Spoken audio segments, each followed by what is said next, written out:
രാവിലെ വീട്ടിൽ നിന്ന് ഇറങ്ങിയതാണ്. വീട്ടിൽ നിന്ന് ഇറങ്ങിയത് നമ്മൾ ഞങ്ങളുടെ കുറേ കാര്യങ്ങളായിട്ട് ക്രഷർ കോറിയൊക്കെ ആയിട്ടുള്ള കാര്യങ്ങളാണ്.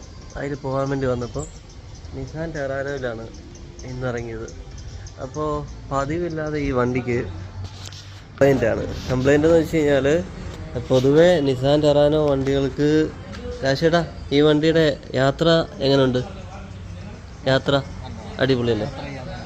യാത്ര ചെയ്യാൻ നല്ലതാണ്, കംഫർട്ടബിളാണ്, എല്ലാവർക്കും യാത്ര ചെയ്യാം. അപ്പോൾ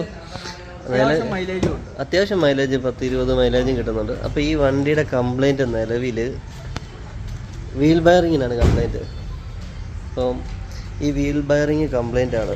അപ്പോൾ ഇത് മാറാൻ വേണ്ടിയിട്ട് നമ്മുടെ അണ്ണൻ റെഡി ആയിട്ട് ഇരിക്കും. അണ്ണാ ബയറിങ് ഓക്കെ ചേഞ്ച് കണ്ണതാ പണില്ല. അപ്പോൾ നമ്മ സ്ഥിരം വണ്ടി പണിതിട്ട് ഇരിക്കുന്ന ആളുതാ. അപ്പോൾ அண்ணன் வண்டி எல்லாமே ஓகே ஆக்கிறதுக்கு ரெடி ஆகிட்டு இருக்குது.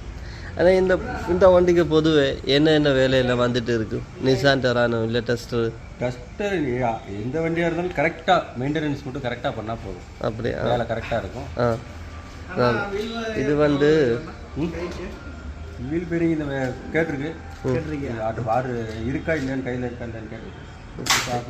അപ്പോൾ ഈ വണ്ടിയുടെ പ്രത്യേകത എന്ന് വെച്ച് കഴിഞ്ഞാൽ ഇത് അത്യാവശ്യം നമുക്ക് എവിടെയും പോകാൻ പറ്റുന്ന രീതിയിലൊരു കംഫർട്ടബിൾ ഉള്ളൊരു വണ്ടിയാണ്. പിന്നെ യാത്ര അതിലുപരി നല്ല യാത്ര സുഖമുള്ള വണ്ടിയാണ്.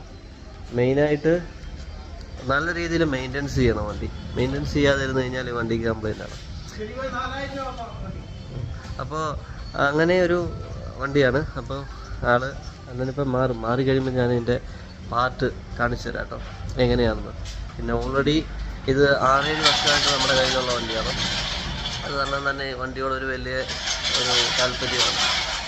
അപ്പം അത് കഴിയുമ്പോഴത്തേക്ക് ഞാൻ കാണിച്ചു തരാം ഇതിൻ്റെ പരിപാടി എന്താണെന്ന് കാണിച്ചു തരാം. അണ്ണൻ ഇതിൽ സ്റ്റാർട്ട് ചെയ്തിട്ടില്ല, സ്റ്റാർട്ട് ചെയ്യുമ്പോഴത്തേക്ക് നമുക്ക് കാണിച്ചു തരാം ഇതിൻ്റെ സാധനം മാറിയത് എന്താണെന്ന്.